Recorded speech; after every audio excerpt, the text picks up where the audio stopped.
Hi everyone! Welcome back to the YouTube channel. It has been a boiling minute. Very, very hot. It's been a while since I posted. I actually said throughout my pregnancy, like, I cannot wait to post. I was always going on about it, wasn't I? I was like, oh, I just really want to film videos of doing, like, I don't know, pregnancy bump outfits and all of this. And I just cannot tell you, like, the time, it's weird. The time flew, but then I also felt like I was pregnant for years. I just can't describe to you the time and just how I felt during. But I won't talk about too much. This is Luna, by the way. Say hi, Luna. Say Hi. hello. This is our baby girl. Look, cute little rainbow jumper on. She's so cute. We just came in from morning walks, which I have to say makes you feel so good for the day. But yeah, I don't want to talk about too much with the pregnancy because I feel like I was really open, like on Instagram, on my socials, about my pregnancy journey. But obviously, if you are new here, and I know I've had a whole bunch of mums following me, so new followers on Instagram, which is just amazing. I've had a couple of you come up to me when I've been out with Lou saying, "Are you Annie?" And it means so much to me that we've kind of got this like group. It's just so lovely online. And but yeah, so I just want to talk a couple of things about the pregnancy, then we'll go into like the labour and the birth and how we're doing now. I got some questions from you guys on Instagram, so I'll answer those. So with the pregnancy, found out I was pregnant last year, what was it, July time, beginning of July. So I found out when I was like 3 weeks, so I got it really, really early.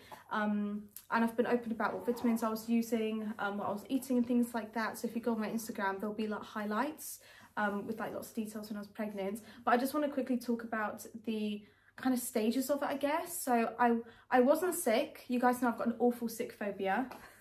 You okay? She's alright. She's good. And I was really worried about that, wasn't I, Ellie? I was so petrified I was going to be sick. And I felt nauseous, don't get me wrong. I did actually feel really sick, like, from the get-go when I was with my mum in July. We were in London, actually, and I just kept feeling sick, like, in the mornings. And did I say anything to you? I can't know if I did. But mum was like, oh, because she knew that we were trying. She was like, oh. And then... Well, I don't know. I didn't think it would be that quick. we didn't think it would be that quick because we're so aware of how difficult it can be to get pregnant. And so, yeah, we had that in our heads, like we could be trying for months, years, and it was very quick for us. So we are so grateful, but it also made me more panicky during pregnancy. Like, I felt so lucky that I didn't deserve to be that lucky. It was the weirdest feeling, and I felt like it made me even more conscious, like when I was pregnant. I can't mess this up. We've been so lucky so far. I can't mess this up. I was so picky on what I was eating. But yeah, it did happen very quickly for us, so we are so grateful and so thankful. And so we had no issues with that. But yeah, felt very nauseous the first couple of months. I think it was quite a long time. My sister stopped feeling sick week 9, and so I thought I'd be like my sister. Cannot wait for week 9. And yeah, I think it was around week 16. It actually was a while. Ginger nuts saved me, so have ginger nuts next to your bed. Ginger nut biscuits, they really helped when I felt really sick. I actually felt like you get told you have to drink lots of water, but I felt like when I drank water it made me feel even more nauseous. But anyways, wasn't sick, so that's the main thing.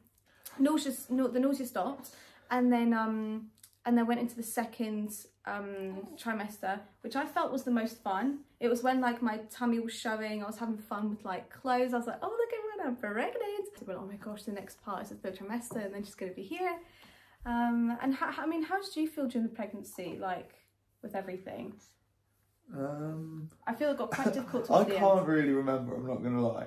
Oh my god, same! But I was still working quite a lot. Yeah. So, yeah, and I guess when you're pregnant, there's not much I can do. I suppose. I'm not growing a child. Yeah. I think I started to, you start to just think about what you need, I guess. Which is more what I could do. But then there was that weird feeling of, is it too early to like start buying? Are we jinxing something? What if something goes wrong? You hear awful stories, you know, and when you're like 26 weeks or something, like anything can happen throughout, you know, whatever week you're in. And so it was that kind of, is it too early? You know, that we're buying stuff, but then you also have to be prepared. But that's where I think you very much think what could go wrong. And at every stage, it's like, well, this could go wrong. Yeah. Whereas I'm a bit more like... half glass full and I'm half glass empty kind of person. I feel I'm more negative, you're more positive. Yeah, I would be like, well, let's just work on the fact that you're going to do everything you can and she's going to turn up in March, and yeah, I guess that's all I can do as the dad. Yeah, and then with the emotions, I'll always remember, I think I was in, it was during the World Cup when we were in France. So I would have been in my first trimester, right before I told everyone online. I remember we were at that beach with our friends. I'll always remember it. It made me cringe so hard, but it was just a natural stage of it. The emotions. I am such an emotional person. What happened yesterday, Ali? We were watching Peaky Blinders. Someone... Well, you don't have to be graphic. No, not being graphic, but someone died. You're a sensitive soul.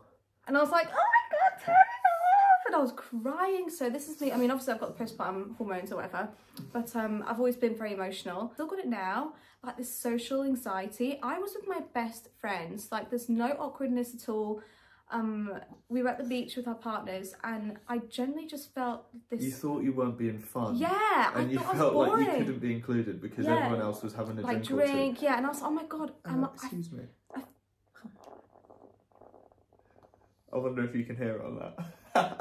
Diarrhea incoming. Luna needs change. She does need change. We might need to pause this. Does it smell? That's right. Because she lets rip some killers. Anyways, and yeah, I just had this like fear that I wasn't fun enough. I felt like I was like, oh my God, because I'm not drinking, like, am I boring? And I had this like weird anxiety.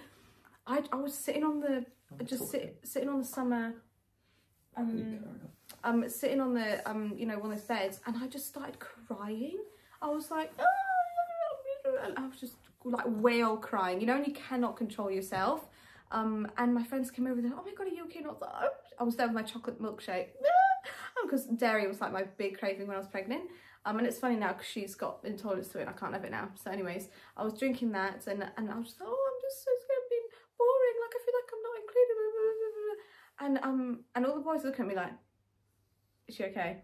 So yeah, it was just so embarrassing because it just came out of nowhere and I just could not control my emotions. I have to say, I was very tired as well. Like the exhaustion in the first trimester was quite intense. I was going to bed at like 7 o'clock, 8 o'clock, you know, at night.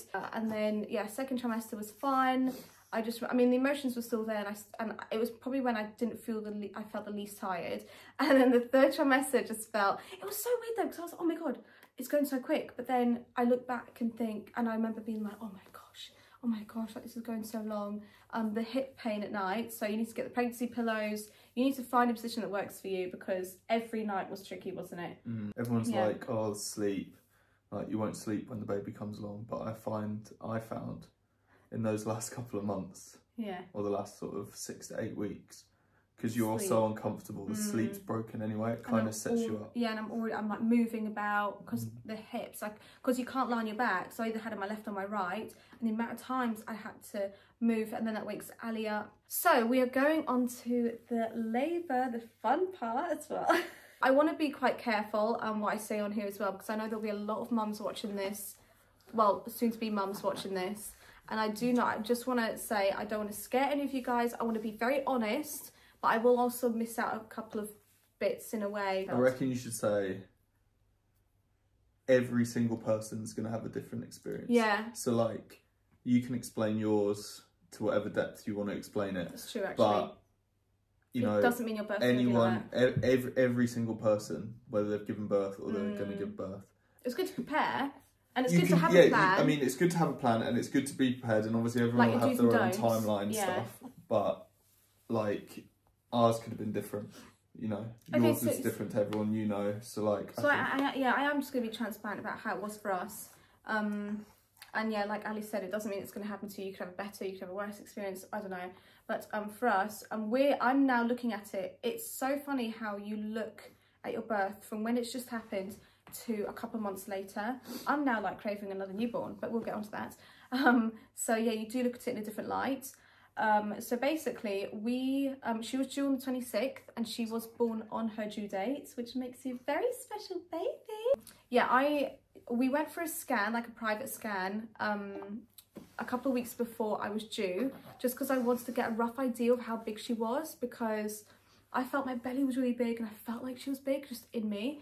And so we found out that she was 7 pounds, I think it was 7'11", and I knew that if she got to 8 pounds, I probably would have wanted a C-section, just because I'm very small.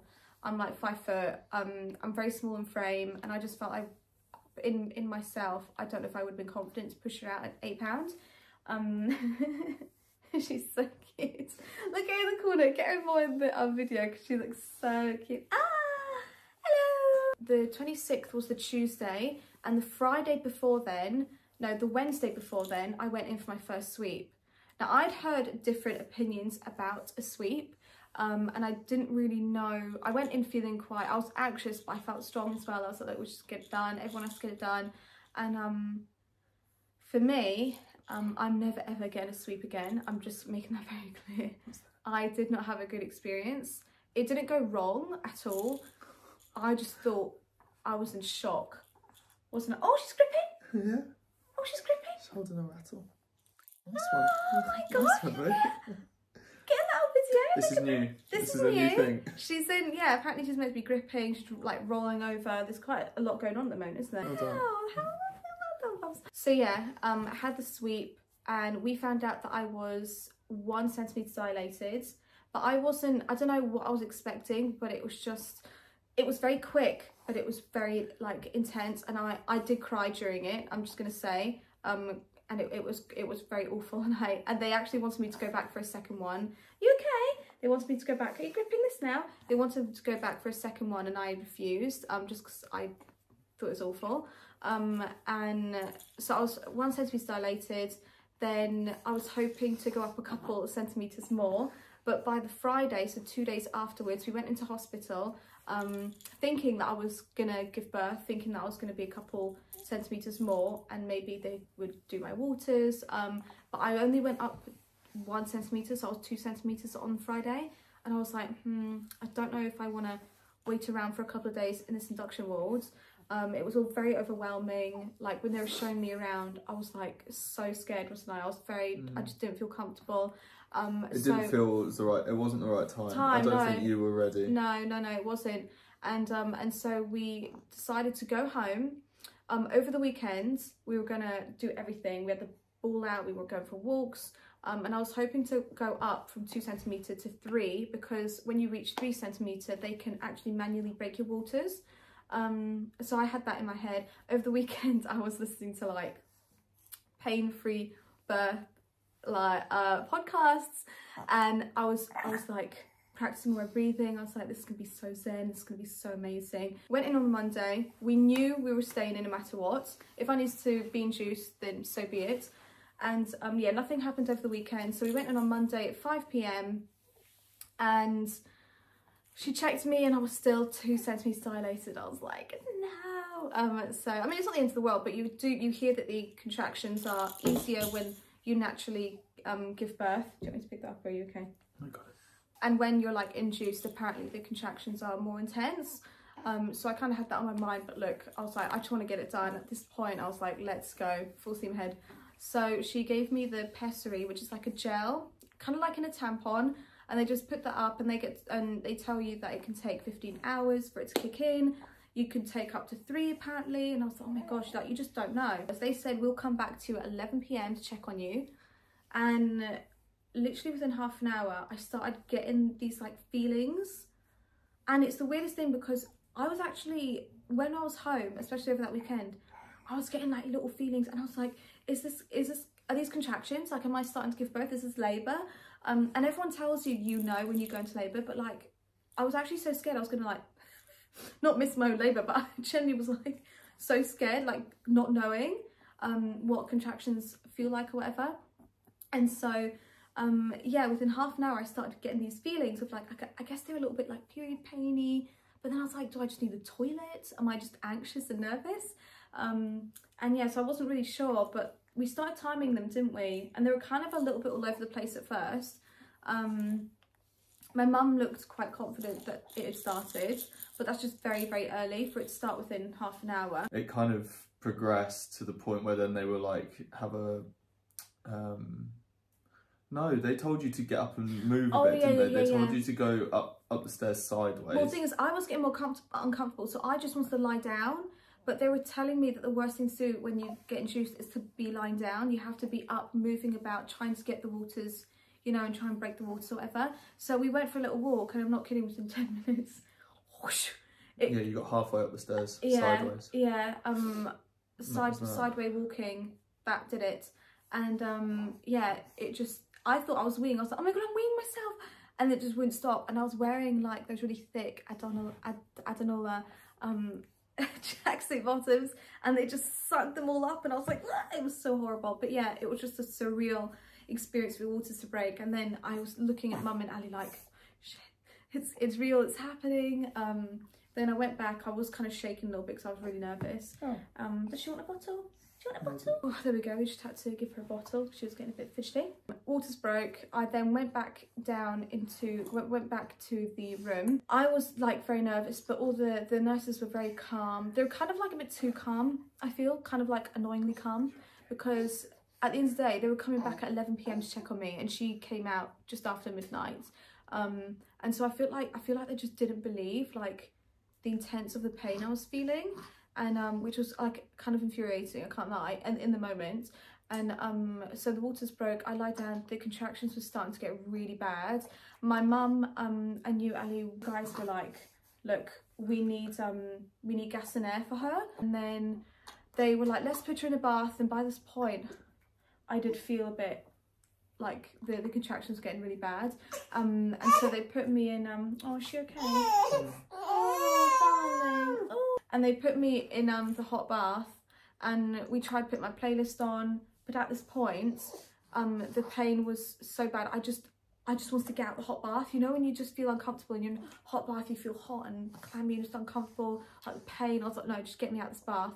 And then I remember they took me back to bed, and she looked at me, she was like, whoa, okay, we need to get you down to labour. But before then, apparently there were no labour rooms available, and then suddenly they looked and saw how dilated it was, and suddenly there was a room available, because my mum was pushing to get me down, just for my own space and everything. Because bear in mind, there was like other mums in this room, and I didn't really want to freak them out. So they then threw me down to labour, the labour suite, and honestly, it's really true what people say. It really is a blur what you remember, and I've been actually flashbacking and kind of remembering you know, kind of slowly over the past couple of months what was actually going on and happening. You do have like these flashbacks, and I just remember being in there. My mum watched her come out. It was so special. She saw her head, and she was able to kind of guide me, and from what I can remember, guide me, you know, how far I had to, you know, how far was left and things like that. Ali was in like pretty strong headlock, pretty much, and because I needed to hold on to someone, so Ali was next to my head, and Mum was down there watching, and I was just on gas net at this point. I was yelling, I was genuinely screaming for an epidural. I was like, give me a fucking epidural. I was like screaming, and I didn't think I'd be someone like that. You hear that, you know, people swearing and all that, and I like being like crazy with all the nurses, but genuinely it was like the devil took over me. And the noises I was making, people say that you sound like an animal or something, and it's so true.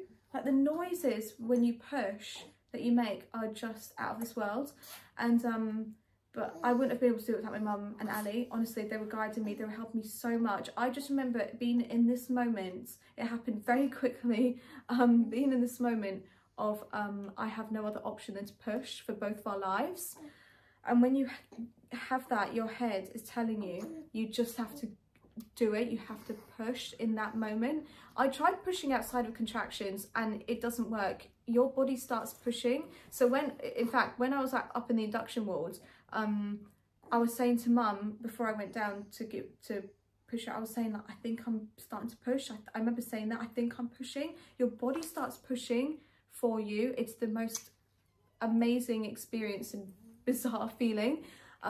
It's just very out of this world. And so anyway, we're back to pushing her out. So they couldn't give me an epidural because you need to basically be able to sit still for 15 minutes whilst they administer it. And it takes 45 minutes to kick in. But you'd have had to have been sat on the edge of the bed, not moving for 15 minutes. And I was, at that point, I was that wasn't going to happen. Yeah, that wasn't going to happen. The process of like giving birth to her, how long did that take? Because to me, it felt like 20 minutes. When I went into the labour suite, was it like an hour? Wasn't that long. Wasn't that long? Yeah, an hour max, maybe. Would you like some more milk? Are you okay? Would you like some more milk? Are you okay just now? You okay just chilling? You okay just now? I can't remember where we got to, but basically, yeah, given birth. Remember in that moment, they couldn't offer me anything other than gas and air. But then it got to about the last like push, kind of like last what 10 minutes towards the end, and they said that they could offer me. What did they give me? Like was it a morphine drug? It was like a fentanyl. A fentanyl, because I said to Ali, Mum, you are my voices for when I can't speak, I'm in pain. Like, you don't have time to think or anything. And did I put the bib on? Is she okay?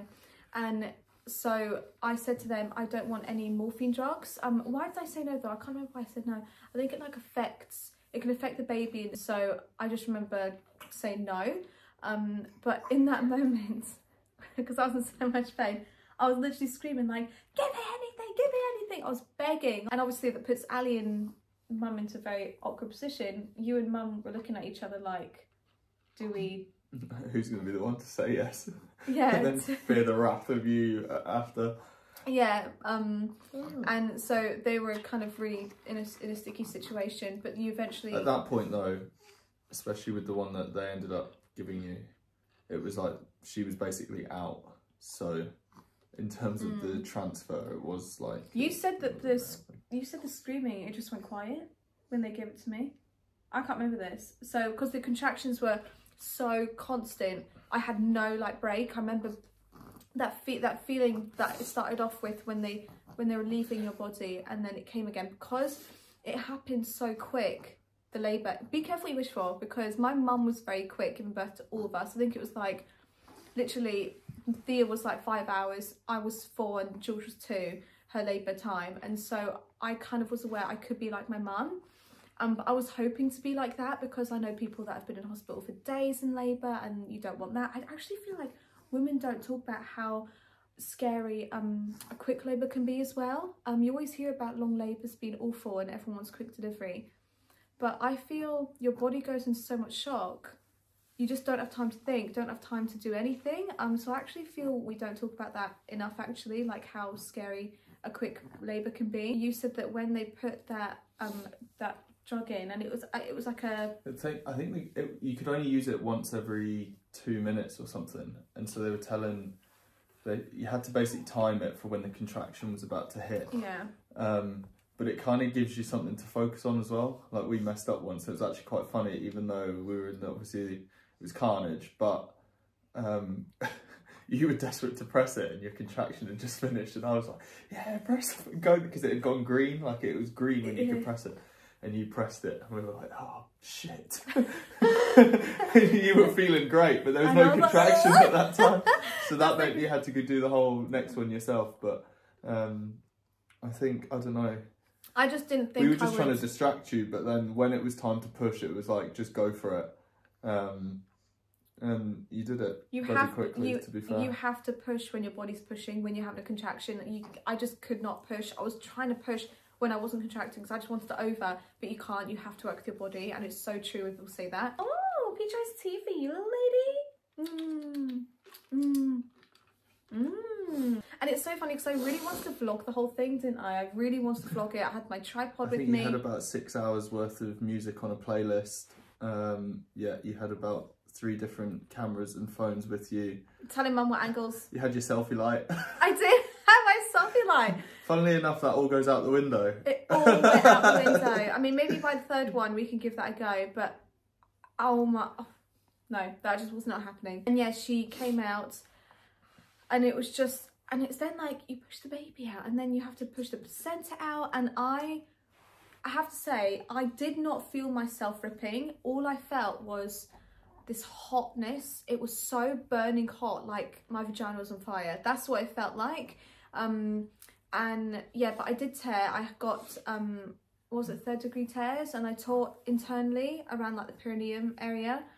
So they rushed me into the baby came with me. Luna came with me. Baby never leaves the mum at that point. Yeah, and then you and Mum went outside and just had a big hug. It was apparently such an overwhelming moment. So Luna and I went. Look at her face. Luna and I went into theatre, and I ended up having to have basically a spinal epidural anyways, and then they were stitching me up, and this actually took hours. I think she came out at what was it? 12:15. 12:15, and I didn't see you until what, like 3 o'clock? I just remember looking over at her, and the nurses were like cuddling her, and I was just like, wow, I've done it. Yeah, wow. And then, so stitched me up. I then went back. You and Mum went home because they were like 20 minutes away. So you guys went home about 5 o'clock in the morning just to get a couple hours sleep. I tried to sleep, but I was just so overwhelmed by... You go to these NCT classes beforehand and you try and have an idea of what it's going to be like after you give birth. So like, they're going to put the baby on you. She's going to like climb up apparently and start sucking or whatever. And none of that happened. I don't actually know when you start producing milk, but it was all kind of very overwhelming. Like, do you want some? Do I start now? Like after they stitched me up and I was back in the wards. But anyways, I was trying. I felt the position that was working for me was when I was lying down and she was lying down. But I was struggling from the beginning a lot more than I thought I would. You kind of imagine it being a really natural process and it's going to be fine. But breastfeeding is so fucking hard. It's so hard. And I reckon you think of it as like, before you've done it, it's like, you know when you, and this might sound weird, but you know when an animal gives birth and the baby automatically just goes to where the milk supply is, and like it's just a natural thing. Yeah, that's what I kind of feel like it's just going to happen. But that's what I thought it was going to well, I mean, it might do for some, but yeah, it might, and there'll be people watching this being like, that's how it worked for me, but there'll be people watching this where... But then the baby has a position that she's comfortable in, you got to get the right angle and all the rest of it. Her favourite boob and things. And it was weird because my left one's a lot bigger, and when during pregnancy it got like worse, literally, I'm like, bleh. And but she preferred the right one. But I was like, is it because it's perkier, like the nipple? Like, I don't know, it was just very, what is going on? And I was so paranoid something was going to happen to her. So like every time a nurse or midwife left, I was like pressing the button like, she's moving, should I be doing something? Should I be changing her? But then I couldn't get up because I still couldn't feel my down below area because of the injection, like the spinal. And so you then came back about 11 o'clock in the morning. I think we were out by 7 p.m. that night. I was desperate to get home. I did not want to be a second longer in the wards. I never had my own. The only time I had a room to myself was when I was pushing her out. I was always surrounded by the people, and all the poking, the prodding. You just kind of get sick of it. You just kind of want to go home. I think again though, like the hospital we went to, obviously we live in a city, and we went to a hospital that takes in like emergency labours, like that's where you would get rushed to, and so it was very much, I felt anyway, like I thought they were brilliant. Like the process for us was brilliant in terms of, you know, it was probably as straightforward as it can be. And you couldn't fault the people that were actually giving, like the two ladies that were out giving birth. Because of the hospital that we were at, like a busy hospital, it's constant, like a constant stream of mums coming in, delivering, and then it was like a conveyor belt. It really was like was, in and out. I have to say though, you do have to. I did notice that during the induction process, and I said this on my Instagram, really push for you know your body. And so they didn't believe that I was contracting, pushing, and Mum and Ali were really pushing for me to get into the labour suite. And so just, you know, it was quite textbook, can't lie. So really push for yourself. And then, but yeah, you said that the women who were giving birth, like, oh yeah, they were great. Amazing. We then left at 7 p.m. and wow. Nothing prepares you for like that first night at home. I think she spent, we did not want her to be in the bed because you get told it's very unsafe and things, you know, have her in the Moses basket. But that night she was mainly in the bed with us because we were just trying to find our way. By the time you get home, like for me anyway, you have all the adrenaline of watching you go through it, and obviously, wow, she's here, she's in the world. But then by the time you get home, that, like for us, it was the following day. Like all of that's worn off and you're like exhausted. What do you remember from the birth? Like, it's a bit of a blur, to be honest. Yeah, I'm literally 90% talking in this video. How it was your birth, wasn't mine. I know, but like, how did you feel, and what did you feel during, you know, watching me go through that?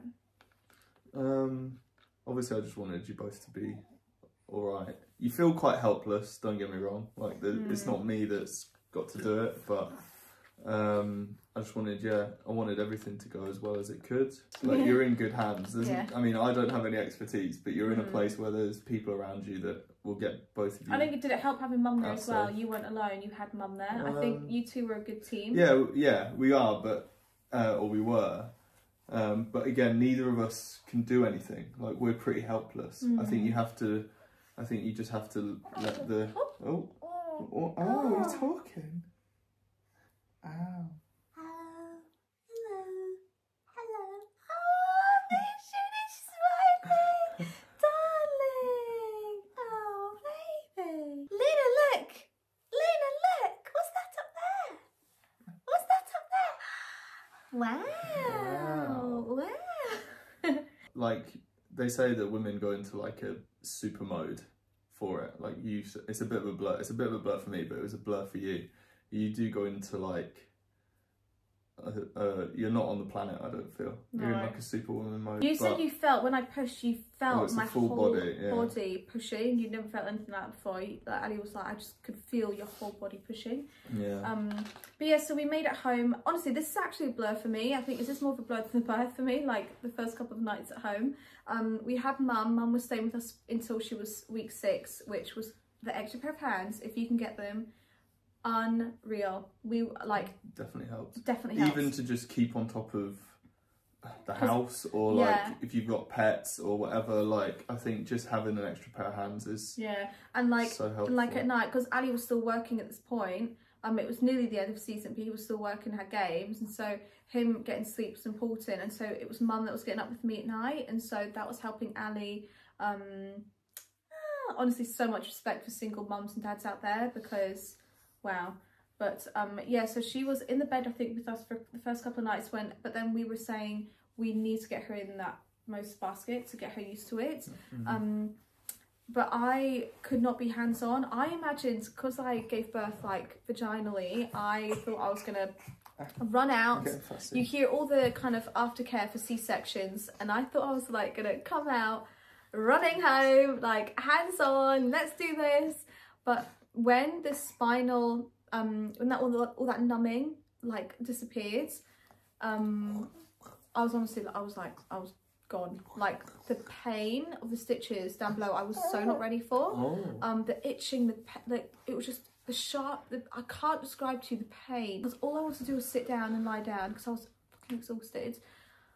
But I couldn't, because that's where I had all of the issues. I was crying, I was very emotional. We had our first night, didn't know what the hell I was doing. Well, we didn't know what we were doing. We were trying... Make sure you leave with proper pain medication.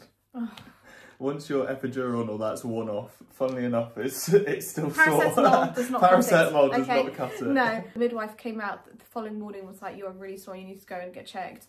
And it just felt like, honestly, it felt like just my whole, this is gross, but it felt like my whole insides were coming out. Like, it just felt like this drawing sensation. It was horrible. So Ali and my mum were very hands-on for the first 4 weeks. I started feeling better by week 6, and that sounds long, and just it actually was. So many mums heal in different ways, and yeah, I didn't expect it to be that long for me.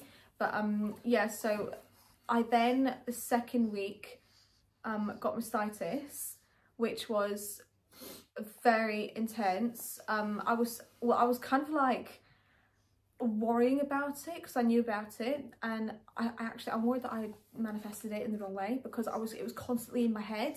Oh my god, any kind of pain, oh my god, and so I was really worried about that, and I actually got it, very fast process, and I just had like a little bit of pain in my right boob, and I was like, and it was kind of like underneath here. I was like, started feeding her, it wouldn't go away, and I was rubbing it, I was like, and I'm not kidding, in like a couple of hours I started like a fever, I was like shaking, like I was feeling shivery, then got really hot, shivery, got really hot.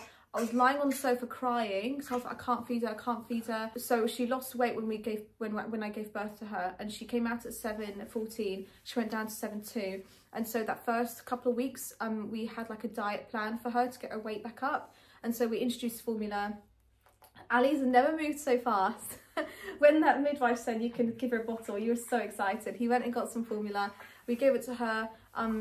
Yeah, it went down well, but then I remember when I had mastitis that time, because I had to go into hospital and Ali wasn't here, he was in South Africa. I said Luna and Mum stay at home. She had like formula and stuff. And so I went in, I had like a 39 temperature, I was so ill, and they wouldn't let me go home until the temperature came down. And I got back that night and they gave me antibiotics to get rid of it and all that. My boob was like really red underneath, and when she looked at it, she was like, whoa. And I was like, is there anything causing that? Because that's when I started introducing nipple shields to help her latch, and which was a godsend, by the way. I'm still using them. If it wasn't for nipple shields, I would not be able to be breastfeeding her. I'd probably just be pumping and using bottles, which I still do. We do a mix, but and so I was like, is it the nipple shields? Like, is it the flow? And she said, you're just very unlucky, you probably won't get it again. I know women that have got it many times. I know women that have just got it once. A mum said to me in the NCT class actually I'm part of, that she actually thought mastitis was worse than the labour. So that was intense, having that for about a week. But I was on antibiotics and I was getting better. And then I got tonsillitis. Lovely. So I just felt like it was like one thing after another, and I just felt so low, so down. And I just felt like those first kind of 4 weeks of newborn loveliness was kind of robbed a little bit, because I just couldn't enjoy it properly. So that was sad, but yeah. And then we had to go back into hospital, just because I felt like I was getting better down below, and then a week further on the pain was kind of there. And so we went in, we waited ages and ages, and we finally got seen really late at night, and she said that it looked like an infection had like a pile of like blood had collected down below, like in the stitches and swelling, and I got an infection, but because I was on antibiotics for the mastitis, that helped clear it or something like that. It was just basically a waiting game at this point. She was like, just keep washing, just with, you know, shower water, no soap, and it will just take time. And I would say, yeah, I noticed the difference from week 6 to week 8. Then I got a cold after the tonsillitis. Then she was getting the colds, and so that was making me anxious. But there was lots of things, you have so much pressure when you get, you know, after you give birth with postpartum. Oh, you should be working out your what's it called? Pelvic floor. Yeah, pelvic floor. And I wasn't doing that. I just kept forgetting. There's so much going on. And I did wee myself a couple of times. I weed when I was just in the kitchen, and it was just such a feeling. I cried. My mum was there and she was like hugging me like, it's okay, it's okay. I just couldn't stop. I had all the pads on and I just couldn't stop. I just literally just weed on the floor, and it was the weirdest feeling, not being able to stop it. There's a lot of moments in the postpartum journey where you just feel so just rubbish, but then watching your baby kind of develop and grow, that's amazing. It's just very emotional, you know. It's like this, it's like a wave. And now we're here. She's a good baby. Like, she's gained weight, she sleeps really well, doesn't she, Ellie? And people ask me any tips on sleeping. All I can say is, we've never tried to force a routine. We've never tried to force her to do anything, have we? We've really just kind of gone with what she wants. We've kind of fed her when she wants to be fed. Yeah, would you say that? Well, so far every night has been at home. Yeah. And so I think that's helped. We've not like moved around, bar maybe 1 or 2 nights. We've always been in by the evening or whatever. So when she starts to get tired, she's used to her surroundings. She's used to all that. And when she's tired, it's a very similar routine we've done every night, which I think has helped. Yeah, definitely. So I've got the questions here that you guys replied to on Instagram with, so we'll get through them as best as we can. The first one is, did you feel confident leaving hospital regarding feeding and general care? So I feel like I kind of went into that. I would say what I didn't expect was that when you gave birth, you then go on to you're in obviously the maternity block or whatever, and you go into the ward then with all the newborns, and you're on a ward with mums it's their first, mums that have had twins, mums that it's their 5th child, and you're kind of just left to it. Yeah. And it's like, oh, do you change her, or like, you know, it's very much like you're up there just for the mum to recover and then go home, go on and be a parent. And I think I didn't expect that. I kind of thought it would, I don't know. They didn't even show us how to bath her. Like, I knew because my sister has got a baby and she showed me how to bath Ophelia.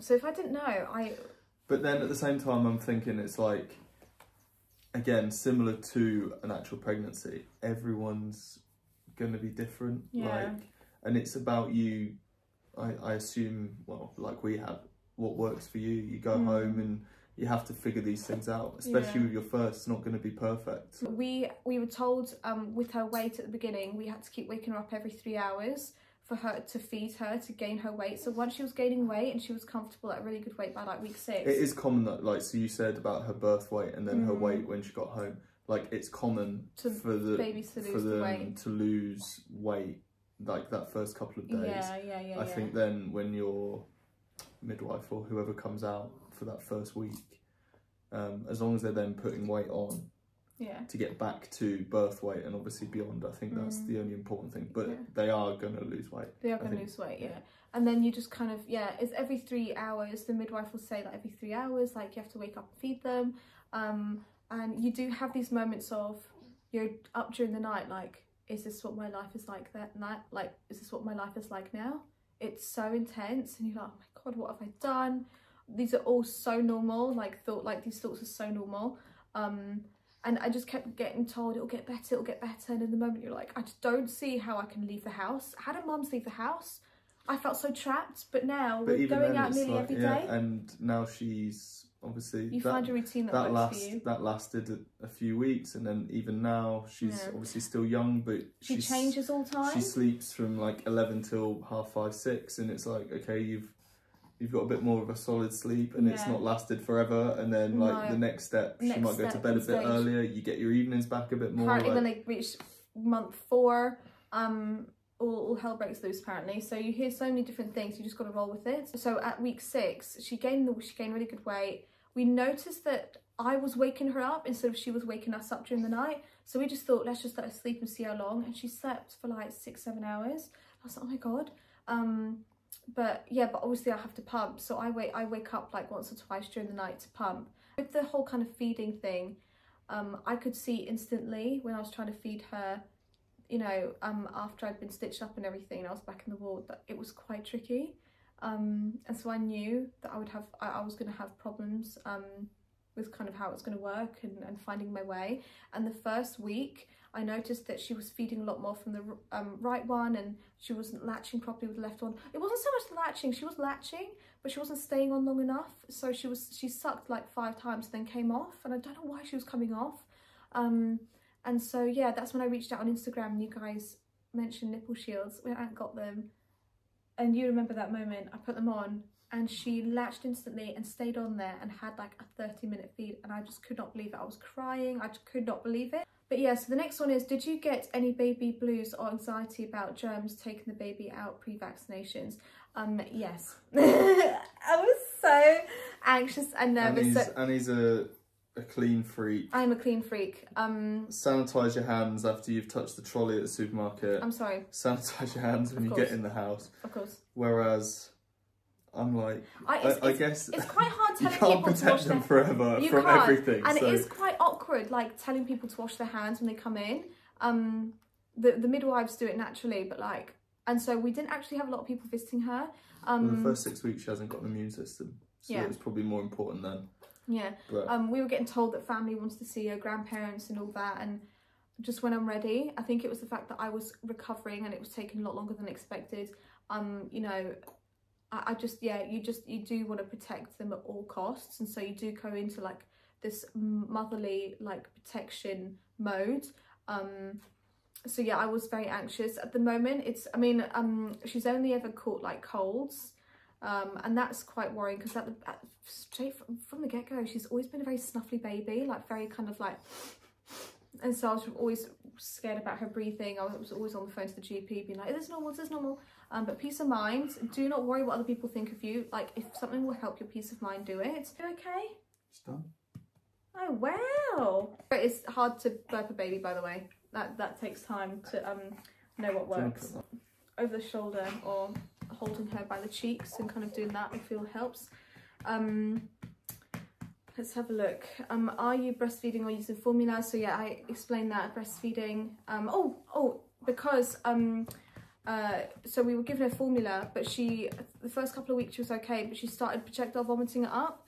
And so we took her to the doctors because her skin, she really broke out in like, I thought it was baby acne and that's normal, but it was more, it just developed more into that. Her eyes were very cracky and bleeding, and she looked ill. And so we took her to the doctors, the GP, and they said there was lots of other things, like she was very floppy, like she was getting wind pains. She didn't have a rash, but yeah, she had lots of signs of like a dairy intolerance thing. So yeah, we got told that I've got to, because of breastfeeding, come off the dairy. So I'm still off the dairy. I was meant to reintroduce it 4 weeks later, but that was around her first injections, and I just didn't want, if it would affect her, I just didn't want her to be really ill. So I'm waiting until all of her injections are done, and then I'm going to reintroduce it slowly. So yeah, she's off formula now because that just was affecting her really badly, the dairy. So just breast milk at the moment. How do you keep her entertained? She always looks like she has so many toys. Yeah, she's definitely at a point now where we have to spend a lot more time with her, like playing with her. Tummy time, started tummy time about like a week in maybe, and we really weren't that, you hear that you have to do it every day for like a certain amount of time. But we just kind of like, we were quite casual with it, and you forget that like holding her is tummy time, you know, over the shoulder she's like doing this, like lots of different things is tummy time. Is that her sleeping?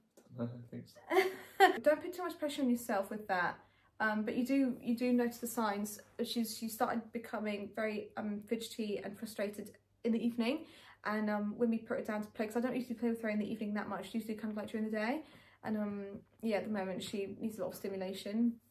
So we love I've typed them a few times, the box called Love Every, I think it's called, and they have all the development.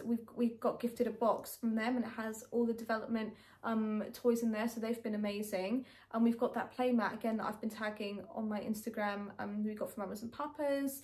And obviously the contrast cards, all those kind of stuff. Yeah, she loves it. So please can you talk about your mastitis journey. So I've spoken about that. How long do you stay in hospital? I'm due in 5 weeks and a bit scared.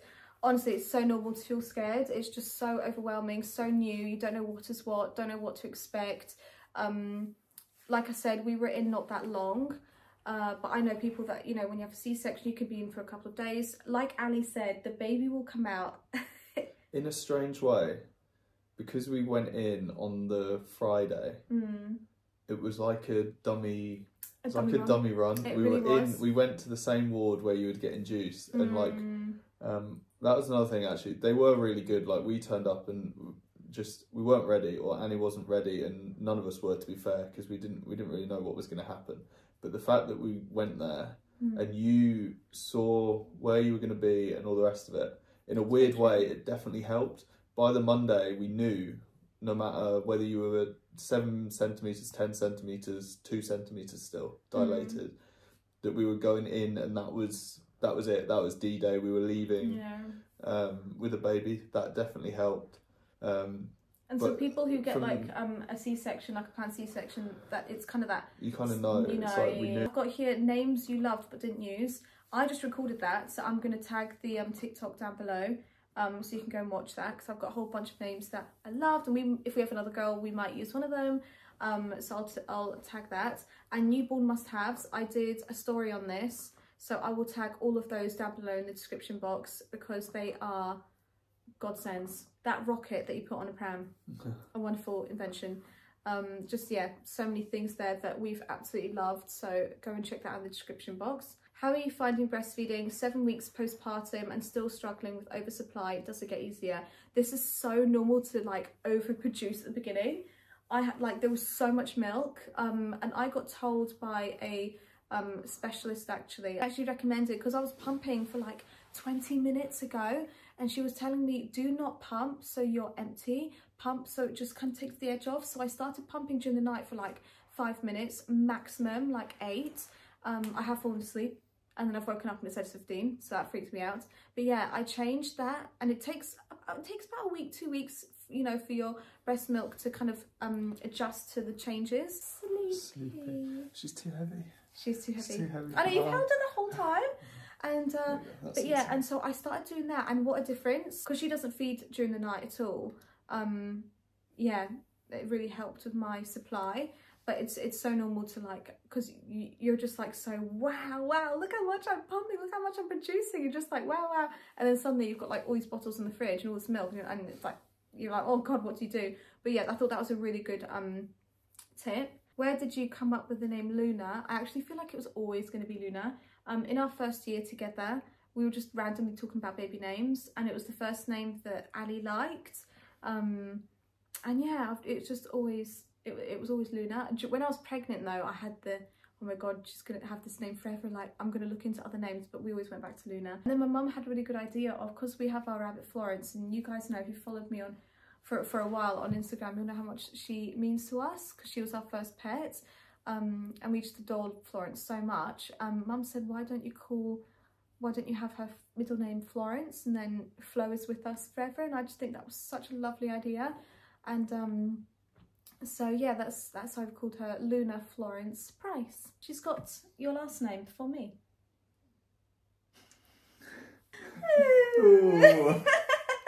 One day. I'm very like spiritual, very open-minded. I love all the moons, zodiac signs and things like that. So I knew there was lunar, and I like the moon, and so yeah. She missed the full moon by 15 minutes. Oh, she did. So she missed the full moon by 15 minutes. I know, typical. How did you find carrying Luna being so petite, coming from a petite girly myself? It was I loved being pregnant. I loved it. I loved when my belly started showing. I loved, you know, putting outfits together. Towards the end was difficult. You only start waddling. Yeah, you have one pair of jeans at the end that you use all the time. The whole kind of outfits is not so fun towards the end. But yeah, that second trimester, I was okay. I was big, but I wasn't like massive. I think again though, she obviously grows, so you grow with it. So yeah, like it's so not true. As if bang, you're just lumped with a huge belly. Like it's a pretty gradual thing. Obviously your bump gets pretty big towards the end, but like it is quite a gradual thing.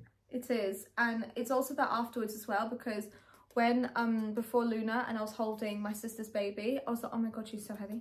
How am I going to cope holding my own baby? But your arms is a process, and your arms just get strong. I pick up Florence now and I'm like, oh my God, she's so light. She's so light. But before I thought she was quite heavy, but obviously I'm used to holding Lou now. So this is a good one to finish off with actually. What is your favourite and least favourite part of being a mum? I mean, it's so weird how, like, looking back already, and I'm like, you can't imagine life without your baby. But there's a lot of feelings, you know, during the postpartum journey of, we can't go to the cinema. Sorry.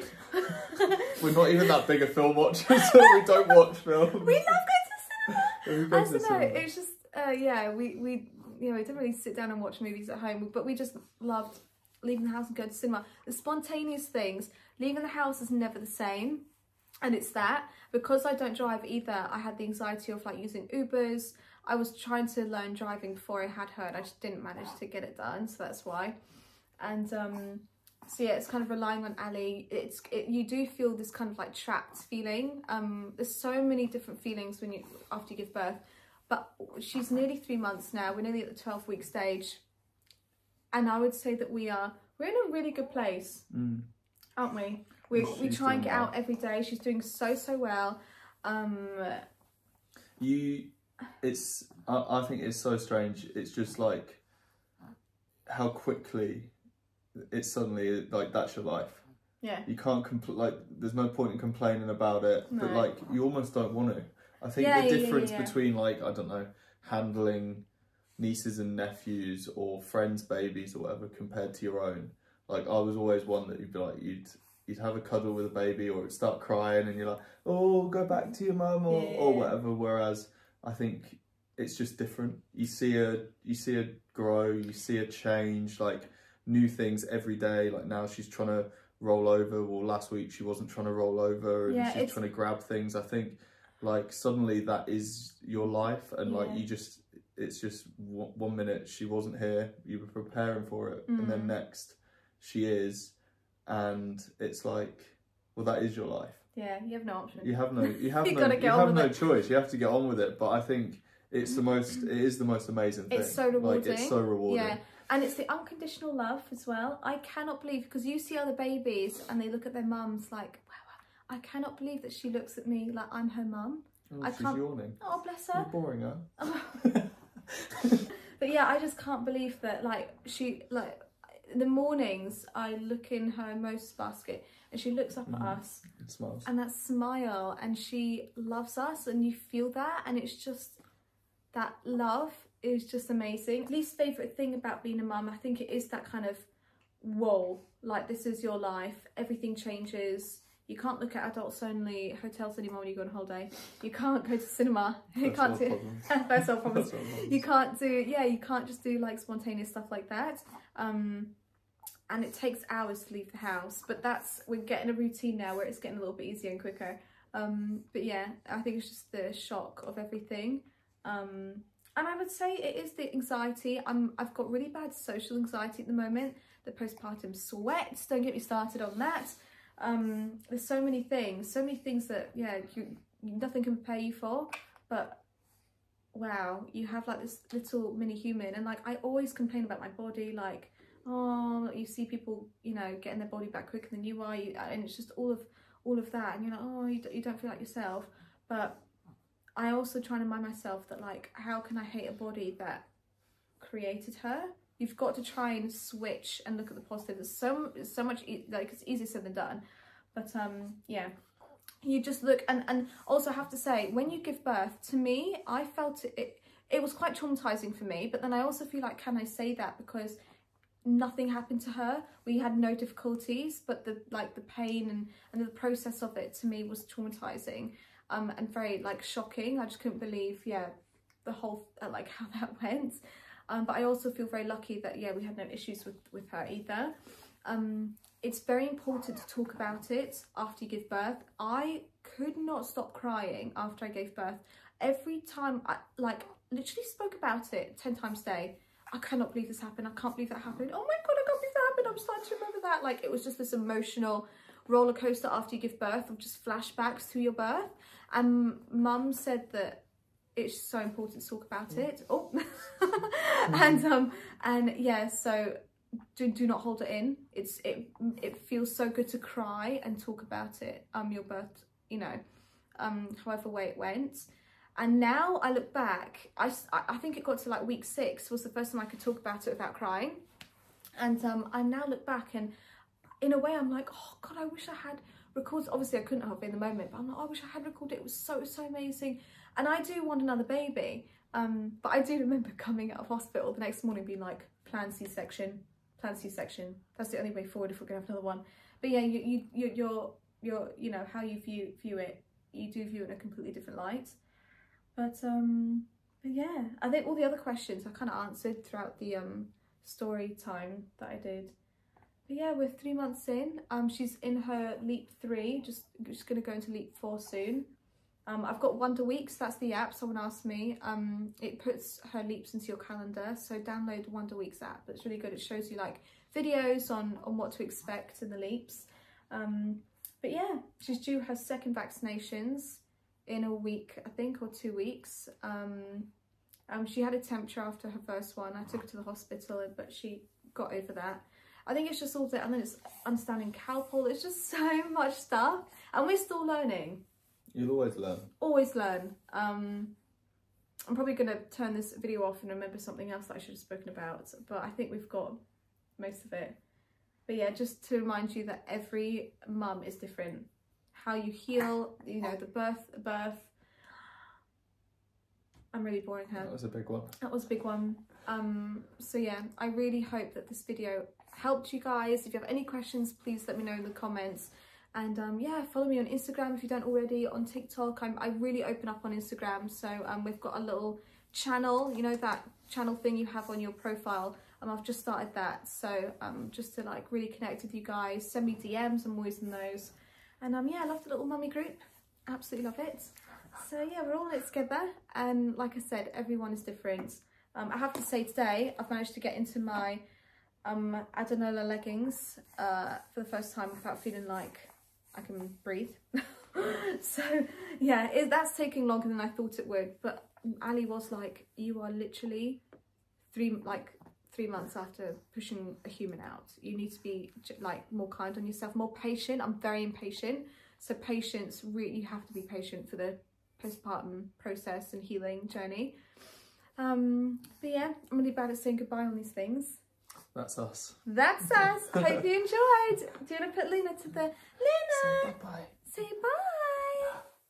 Oh. Bye. Bye. Lots of love. Thank you for watching.